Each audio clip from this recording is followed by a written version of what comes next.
ground of Haiti.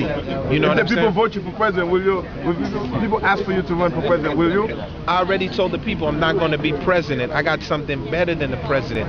What we need is we need good presidents. As long as we get good presidents, I could work with good presidents and help move the country forward economically. That's what I want to do. What about the Toussaint Louverture, the film? Toussaint Louverture with Danny Glover. I know that you heard what President Preval said, that they should start the movie in Haiti.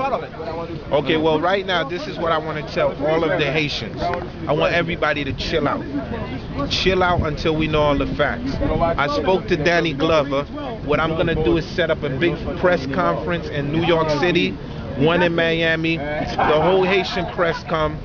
We will sit down in an orderly fashion and we will have a debate so he can express his point of views and we as the Haitian people can express our